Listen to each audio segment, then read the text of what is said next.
Hi everyone. Today we're going to be going over the Hypertext Literary Analysis assignment. So I actually made my own version of the assignment and I'm going to be walking you through it through this PowerPoint. I'm going to try to explain the assignment as much as I can through this PowerPoint, but I wanted to show you guys my example of the Hypertext Literary Analysis so you guys are able to refer back to this whenever you need to when going through your assignment. So we're going to walk through this. So the poem that I chose for my hypertext literary analysis is called Hope is the Thing with Feathers by Emily Dickinson. So if you click on the author's name, it's going to take you to, okay. Don't know why that's like that right there, but that's fine. I'll have to go back and fix that later. If you click on the author's name on the title page, it's going to take you to the author information page. So I included some really basic information about Emily Dickinson. The first bullet point up here says Dickinson was born on December 10th, 1830 in Amherst, Massachusetts. Dickinson is known for never leaving her home. She barely ever had any visitors either. Her poems were influenced by people she did come in contact with, like Reverend Charles Wadsworth. No one was sure if she had a romantic relationship with him or if it was platonic, but after Wadsworth left Dickinson's home after a weekend visit, he never returned due to moving to the West Coast. So some believe that Wadsworth was leaving I cannot talk today. Some believe that Wadsworth's leaving was the cause of Dickinson's heartbreak poems. So I thought that was really interesting information. So on each slide, you're going to want to link back to the home screen. So there we are, home screen. So if we move on, you're going to include the entire poem, just like I did here. I included some hyperlinks within the poem, but we're going to go back to that. So if we click next, we're going to walk through some lines of the poem that I decided to include with some images and different fonts with different colors. So we're just going to click through it. Hope is the thing with feathers that perches in the soul and sings the tune without the words and never stops at all. So we're going to click back home here if it lets me. Where's my home? Okay. So we're going to go back to the entire poem, and we're just going to click on some of the hyperlinks here so you guys get a good example of what you should be doing. So the first line is hyperlinked, Hope is the thing with feathers. I choose this as a key phrase within the poem. The first line of the poem is the extended metaphor of the poem. An extended metaphor is a comparison of two unlike things that continues throughout a poem or paragraph. So hope is the thing with feathers, so that's an extended metaphor. The overall extended metaphor of the poem is that Dickinson is comparing hope to a bird. So a part of your hypertext literary analysis project is going to be to ask the reader questions. So we do that here when I say Dickinson does this several other lines throughout the poem. Can you point them out? So, and then we're going to return to the poem, and then hopefully the reader can take a good look at that and decide if they can pull out any other lines in the poem that have an extended metaphor in them. So the next hyperlinked part is and never stops at all right here. So this is a literary device throughout the poem, and this is Dickinson's use of the dash.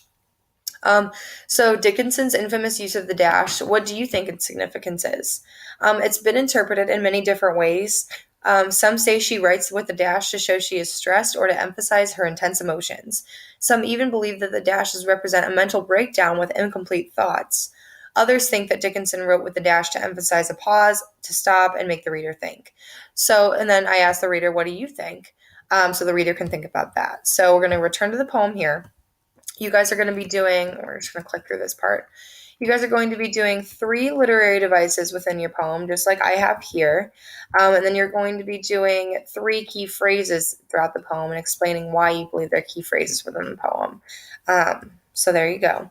You're also going to be connecting this poem to a book.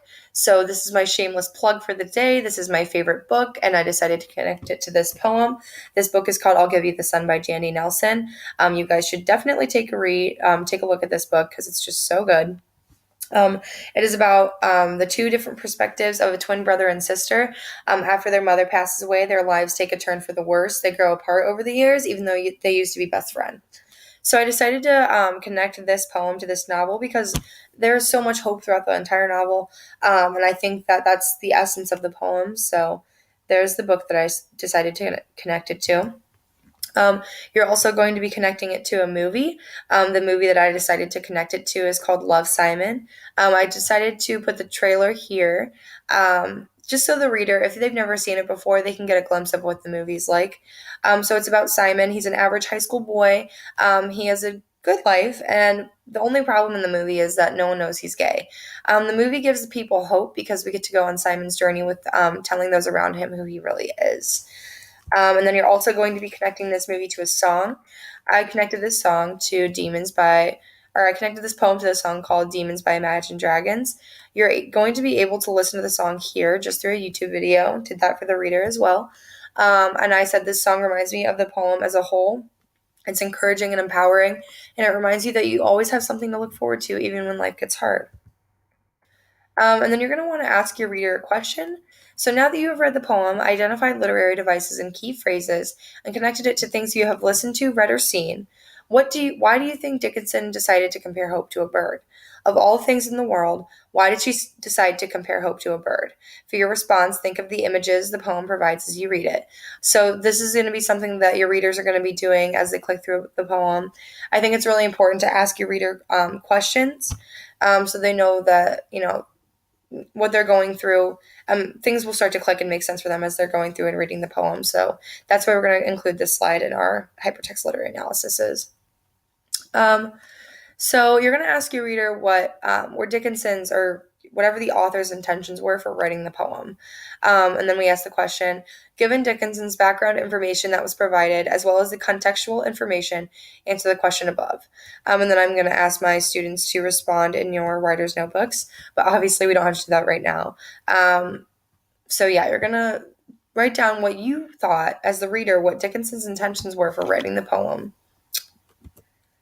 And then there's our author information. And then I decided to include a little bit of historical information when the poem was written. So I put fun fact: Dickinson's poem was written in 1861. So other things happened too. Abraham Lincoln was nominated for president in 1860, and then he won. 1861 marks the start of the Civil War between the Confederate States and the Union. So yeah, just some nice little historical information for your reader to know, so they know what's going on when your poem was written. And then you're going to do, at the very end of your hypertext literary analysis, which is the synthesis, you're giving the reader your belief, what you believe the poem was written about. And so, yeah, I'm just going to read mine. I say that I believe this poem was written partially as a result of Dickinson's loneliness. It was interesting to find that Dickinson rarely ever left her home, and when she did, it was really only to see her family or very close friends. I also was very intrigued by the mysterious Charles Wadsworth man in her life. He randomly left her home one weekend and moved to the West Coast. Dickinson referred to him as her closest earthly friend. I think this poem could be about the hope that she has that Wadsworth will still come back to her one day. Within the poem, the dramatic pauses that she wrote makes it seem like she cannot get in a complete thought because she is distracted or longing for something or someone. I think her loneliness may have resulted in this poem as well, as well as missing Charles Wadsworth. However, this poem is very general and can be applied to any situation where one needs to be reminded of how special having hope is. So that was it for my hypertext literary analysis. We can click back home here. I hope you guys really enjoy going through this project as much as I enjoyed making it and assigning it to you all. And I look forward to going over these in class more with you tomorrow.